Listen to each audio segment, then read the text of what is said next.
Bem-vinda e bem-vindo. Se você mora no Brasil, bem-vinda e bem-vindo. Você conhece essa birosca em que a gente vive.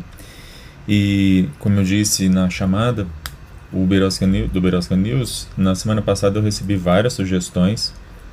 E entre as várias sugestões apareceu a questão das pensões milionárias que são pagas para filhas solteiras, entre aspas, de militares e servidores de altos públicos civis de alto escalão. E aí essa semana acabou aparecendo uma notícia e que eu então resgatei essa sugestão da semana passada e vou falar então sobre isso hoje. E aí a gente entender um pouquinho sobre o que é isso, né? O que são essas pensões e por que elas estão erradas. E, enfim, qual foi a atitude do Estado brasileiro, quais são as ações do Estado brasileiro sobre isso, para tentar transformar o Brasil finalmente numa república, se é que a gente algum dia vai ser, não é? Birosca News é esse quadro que eu faço todas as quartas-feiras, nesse horário, normalmente no final da tarde.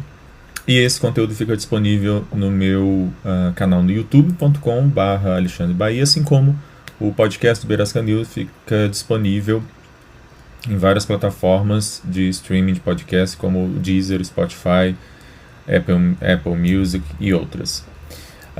Se você gostar desses conteúdos, curta, compartilhe, assine os nossos canais, ative o sininho para que quando houver novos programas, novos episódios, você possa receber e acompanhar. E também acompanhe lá no meu Instagram, outras redes que eu faço parte, que eu distribuo aí questionamentos e proponho algumas discussões. Meu Instagram é alebaia_. Bem-vinda aí, Ana. Muito bem, então a minha questão essa semana é sobre as pensões de filhas de militares, de oficiais das Forças Armadas, assim como de filhas solteiras de funcionários públicos civis de alto escalão, diplomatas, juízes, de tribunais superiores, filhas de parlamentares.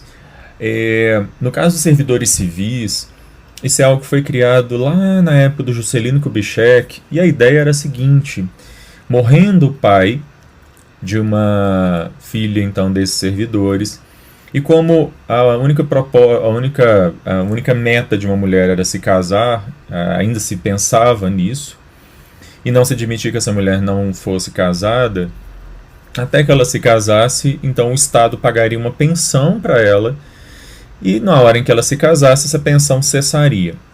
Isso depois foi estendido aos militares e bastante ampliado para os militares durante a ditadura militar.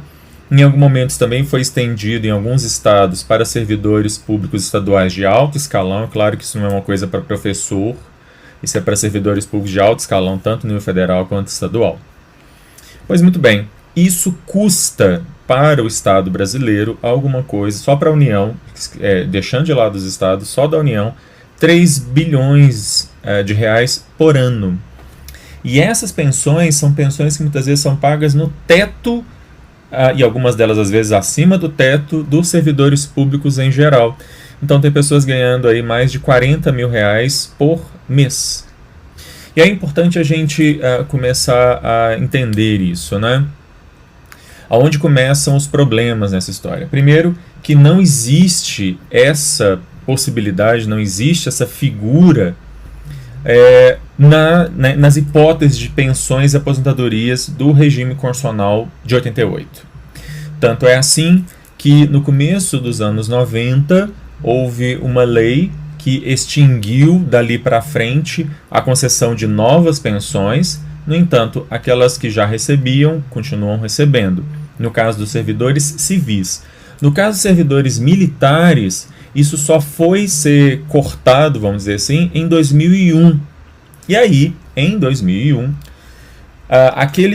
aquelas que já ganhavam continuam ganhando, e todos aqueles que entraram por serviço militar para Força Regular Militar até 2001, as filhas destes também vão continuar recebendo. Esse sistema ele é absolutamente deficitário, eu estou falando com relação aos militares, 60% do que é gasto com pensões e aposentadorias de militares é gasto para pagar as pensões dessas filhas solteiras. E aí, bom, você já tem uma incompatibilidade com a Constituição de 88, que no caso civis foi reconhecida em 90, no caso dos militares foi reconhecida em 2001, mas com essas ressalvas. Mas a questão é mais complicada ainda. Mesmo daquelas que recebem, o Tribunal de Contas da União, a Controladoria Geral da União, enfim, já há algum tempo vem vasculhando essas pensões e tem descoberto, por exemplo, aqui algumas vezes essas pensões excedem o teto da remuneração máxima de servidores públicos no Brasil. Há casos, por exemplo, eu vou linkar isso na descrição desse episódio, de mulheres que receberam mais de R$100 mil num mês. E há também casos de mulheres que se casaram ou vivem em união estável e continuam recebendo. E aqui vem o meu outro questionamento, não é? Primeiro, da absoluta incompatibilidade desse tipo de pensão com o regime constitucional criado após a Constituição de 1988. Óbvio que mulheres não são feitas para casar e a função delas é muito maior do que simplesmente se casar, e o Estado não tem que ficar pagando pensão para filha solteira.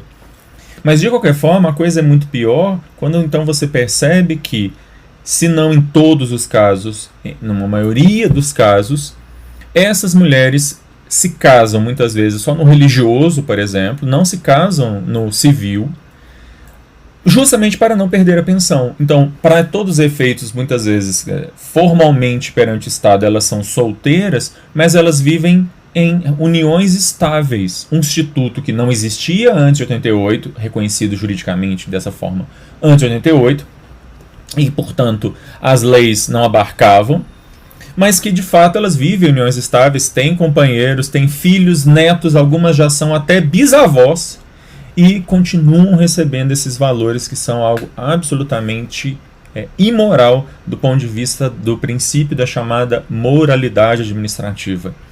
Óbvio que isso não é ilegal se você faz uma leitura muito estreita da lei, mas me parece que isso não foi recepcionado pela Constituição. Não há possibilidade de você pensar como algo assim poderia estar dentro de um regime constitucional como o da Constituição de 88. E aí, como a Carolina está lembrando aqui, isso é algo totalmente absurdo, né? Para finalizar, eu há muitos anos que me pergunto, e falo isso muito com meus alunos, quando é que nós vamos fundar a República no Brasil? Porque isso é exatamente um exemplo de ausência de república, em que, na verdade, você tem, muitas vezes, esse país me parece muito mais um monte de sesmarias públicas e privadas. A gente não tem república, a gente não tem efetivamente uma res pública, mas a apropriação de recursos públicos e privados por setores privilegiados. A existência ainda desse tipo de pensão, quase 40 anos, 35 anos de vigência da Constituição de 88, é algo absolutamente inaceitável, absurdo, e que só mostra que a gente ainda tem muito a caminhar para nos tornarmos um país minimamente decente. Bom, eu vou ficando por aqui.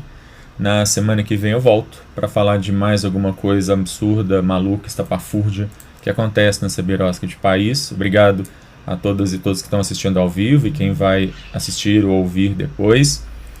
E se você gostou desses conteúdos, como eu disse, curta, compartilhe. Semana que vem estamos de volta. Tchau.